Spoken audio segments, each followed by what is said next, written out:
ऐसा कोई भी ध्रुव नहीं है विश्व सागर जी जो सहभावी क्रमभावी पर्यायों के प्रमाण से एक समय प्रमाण भी स्थिर हो जाए। जो आपका ध्रुवत्व पर्याय है वो ध्रुवत्व किसके बल पर है? जिसमें प्रतिक्षण सहभाव क्रमभाव प्रमाण चल रहा है, वो ध्रुव में चल रहा है। ध्रुव पर्याय प्रमाण बता रही है कि इसमें चल रहा है। ध्रुवत्व किसमें है? वो सत्य में है। सत्य क्या है? वो ध्रुव है, वो द्रव्य है। इसलिए नवीनता जीर्णता का जो बोध हो रहा है वो पर्याय के प्रमाण से ही हो रहा है। वर्तमान पर्याय भावी पर्याय की दृष्टि से जीर्णता को प्राप्त हो रही है। वर्तमान पर्याय भावी पर्याय की दृष्टि से जीर्णता को प्राप्त हो रही है। मित्र, वर्तमान पर्याय भूत पर्याय की दृष्टि से नवीनता को प्राप्त हो रही है। थोड़ा विषय की दृष्टि से समझिए आप। वर्तमान पर्याय भावी पर्याय की दृष्टि से जीर्णता को प्राप्त हो रही है। वर्तमान पर्याय भूत पर्याय की दृष्टि से नवीनता को प्राप्त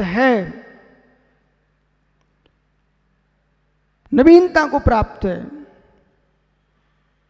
लेकिन जो जीर्ण होके निर्जीर्ण हो रही है, जो जीर्ण होके निर्जीर्ण हो रही है, उन्हें आप जीर्ण भी कह सकते हो, नवीन भी कह सकते हो। ज्ञानियों समझो मैं क्या बोल रहा हूं। चक्रेश, जीर्णता नवीनता है? चक्रेश, जीर्णता नवीनता है?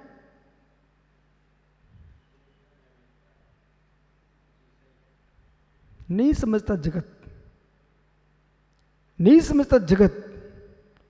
और जगत के नहीं समझने से वस्तु व्यवस्था भंग नहीं हो सकती है।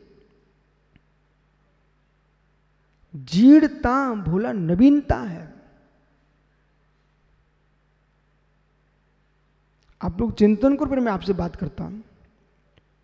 जीर्णता नवीनता है। जीर्णता नवीनता है। नवीनता हुए बिना, आए बिना जीर्णता आपने घोषित की कैसे? जीर्णता नवीनता है। जीर्णता नवीनता है। जीर्णता को भी नवीनता में देखता है। वो द्रव्य पर्याय के स्वभाव को समझता है, इसलिए खिन्न नहीं होता। फिर जीर्णता नवीनता है। कैसे जीर्णता नवीनता है? ज्ञानियों निहारिए था। पेंसिल है, ठीक है। जिस दिन आपने मुझे हाथ में दी, बोले स्वामी नवीन है, इसको 8 दिन हो गए। बोले पुरानी हो चुकी है, पुरानी हो गई है। आपके 8 दिन देने की अपेक्षा से तुम पूर्व काल को लगा रहे हो, इसलिए पुरानी हो गई। लेकिन मित्र, पुरानी जो हुई है वो पर्याय के प्रमाण से हुई है कि कूटस्थता से हुई है? प्रमाण से की कूटस्थता से हुई है? प्रमाण से हुई है। तो ज्ञानी, जो पुरानी दिख रही है आपको, नवीनता जो तुमको चमकते दिख रही थी, वो जीर्णता में बदली है, ये नवीनता ही तो आई है। ये नवीनता नहीं आ पाई, आप जी नहीं पाएंगे। जो आम के फल वृक्ष में लगे थे नवीन, वे ही नवीन लगते दिखते रहे।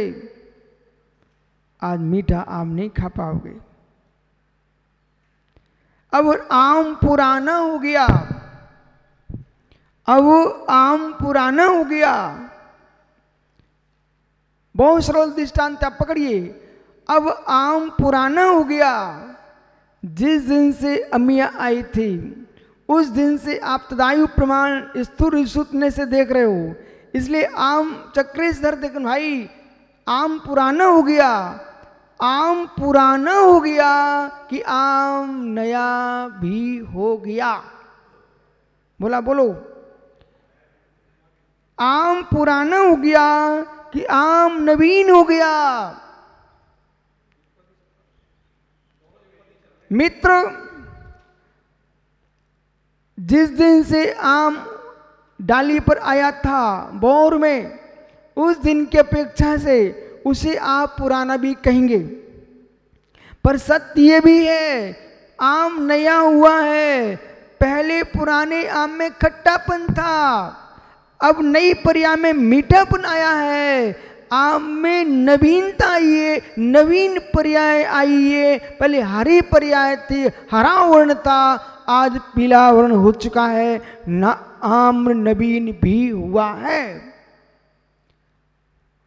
तो जैसे पके आम को देख करके लवकुश, जैसे पके आम को देख अपनी दादी माँ से पूछना, बेटा जैसे माँ पके आम को देख के मुस्कुराती है, आह बेटा तू मुझे मीठा आम लेके आया है।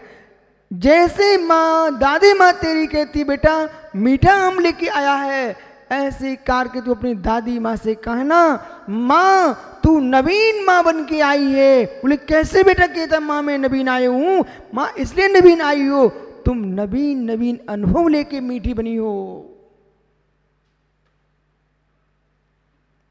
पक्के आम पर आप प्रसन्न हो सकती हो, माँ अपनी पक्ति पर्याय पर प्रसन्न क्यों नहीं हो रही हो।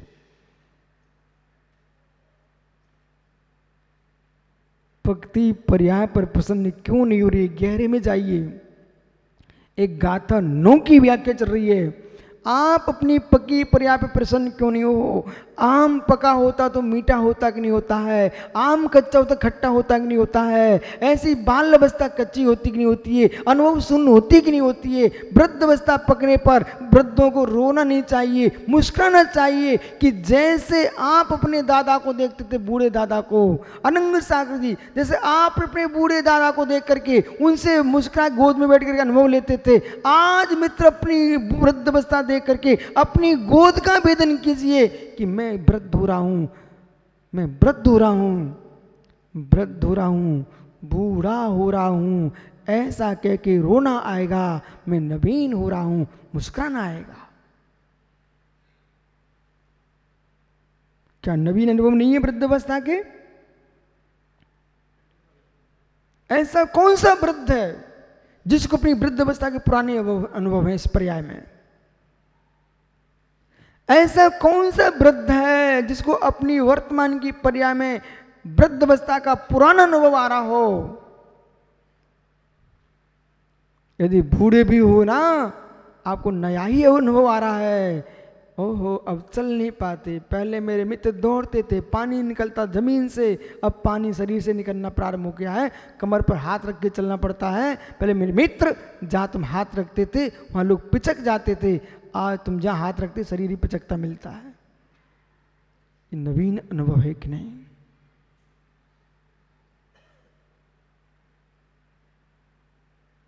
ओ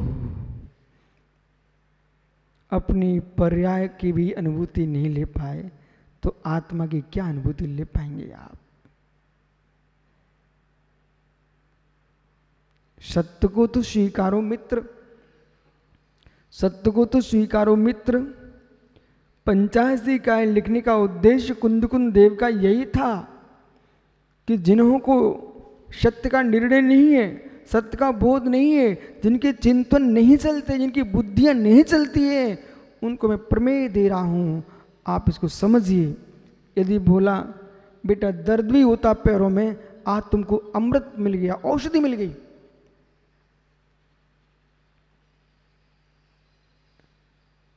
मैं अपने पूर्व के स्वस्थ शरीर को देखूंगा तो दुगने कष्ट से भर जाऊंगा। उस पर्याय को भूत करके वर्तमान की पर्याय को नवीन करके देखेंगे तो इसमें अनर्थ क्या हुआ है। मैं तो वेद्य वेदक भाव स्वभावी हूं, मैं वेद्य वेदक भाव स्वभावी हूं। चक्रिस भैया अब तू समझ भाई, वेद्य वेदक भाव स्वभावी हूं, भाव्य भावक धर्म सीखता हूं। ओ हो, भाव्य भावक धर्म सीखता हूं। चाहे अच्छा हो जाए, चाहे बुरा हो जाए मतलब हो गया। अब ज्ञानी देख सीमित, तुमने बेटा अच्छा काम किया, वो तो हो चुका है। आपने बुरा काम किया, हो चुका है। वर्तमान में न वो तुम्हारा भाव्य है, न आप उसके भावक हो। बराबर, वर्तमान में न भाव्य हो न भावक हो चुका। स्मृति तुम्हारे पास है, स्मृति ज्ञान से उसे बार बार दोहराओगे। मित्र गृहित ग्राही, गृहित ग्राही, गृहित ग्राही, गृहित ग्राही में डूब करके संक्लेशता से उबर नहीं पाओगे। धोखे से रस पी करके अंकुश पैरों में दर्द होने लग गया। अब पैरों के दर्द का चिंतन करोगे, पिए रस पर विचार करोगे तो संक्लिष्टता बढ़ेगी। जिसे पी चुका हूं उसे पचाया कैसे जाए। बेटा समझ, जिसे पी चुका हूं उसे पचाया कैसे जाए। जो दर्द हो रहा है इसे सहन कैसे किया जाए, ये ज्ञानी का पुरुषार्थ प्रारंभ हो चुका है। जिसे पी चुका हूं रस को, उस रस को पचाया कैसे जाए। जो पाप कर चुके हो, अज्ञानी भी पाप करने की सोचता है, ज्ञानी भी पाप करने के बाद सोचता है। अब देखिए विषय दोनों का। जो पाप कर चुका है, मैं पापी, मैं पापी, मैं पापी, तो पागल मर जा पापी कह के अपने आप को। जो पाप तुम कर चुके हो वो पाप पर्याय भूत हो चुकी है, पर करने वाला वही है। इसे भी पकड़ के रखना, नहीं तो बोध हो जाओगे। जो पाप हो चुका बेटा, वो पर्याय निकल गई, परिणाम भी निकल गया। अब पश्चाताप, प्रायश्चित, आलोचना, प्रतिगमन का समय तुम्हारे पास है। अब मित्र उतने ही प्रतिगमन करिए, उतनी आलोचना करिए। गुरु से आलोचना कर लिए, प्रतिगमन कर लिए, प्रत्याख्यान कर दीजिए। मैं तो पापी हूं, मैं तो पापी हूं। बेटा सुनने को आ रहा है आप सबको? ज्ञानी, मैं तो पापी हूं, मैं तो पापी हूं। ठीक,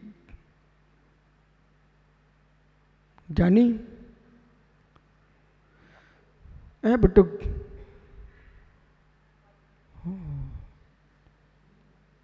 ये कपड़े किसके पहन के आ गया है?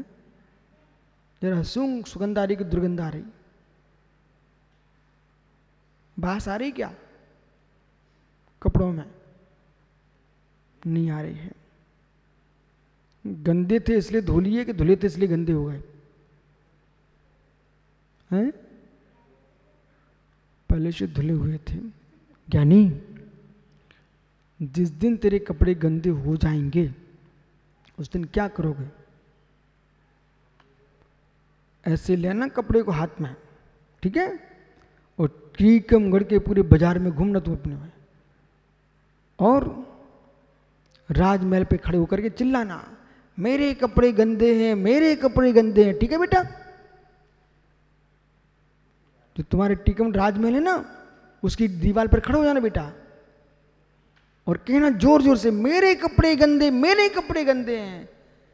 बेटा संदीप तो ठीक है, दादा गुलाब चंद जी भी उनको साफ नहीं कर पाएंगे, बस तुम ऐसे चिल्लाते रहना। मित्र, मेरे कपड़े गंदे हैं ऐसा कह के चौराहे पर खड़े होकर चिल्लाना चाहिए कि राजमहल की छत पर खड़े होकर चिल्लाना चाहिए कि धोबी के घर में जाके धुलवाना चाहिए? बोल बेटा, हैं? बोलो फिर अपने पिताजी से,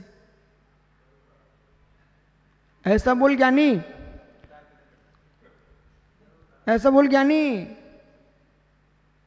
मित्र, हे तात, आपने जो मुझे जन्म दिया है इसे कौन नहीं जानता है, बिना गंदे हुए आपने मुझे जन्म नहीं दिया। पर मुझे मत सुनाओ हमने तुम्हें जन्म देकर के पाप किया है, तुम्हें जन्म देकर के पाप किया है। ये हल्ला करने से तुम परमात्मा नहीं बन पाओगे। अब तो पिताजी कपड़े गंदे हो चुके हैं, अब धोबी के घाट पर धुलाने जाना ही पड़ेगा। ऐसे ही जो किए पाप हैं, मैं पापी होकर के तुम साफ नहीं हो पाओगे। गुरु के चरणों में लेके जाइए और प्रायश्चित करके पाप को धो लीजिए।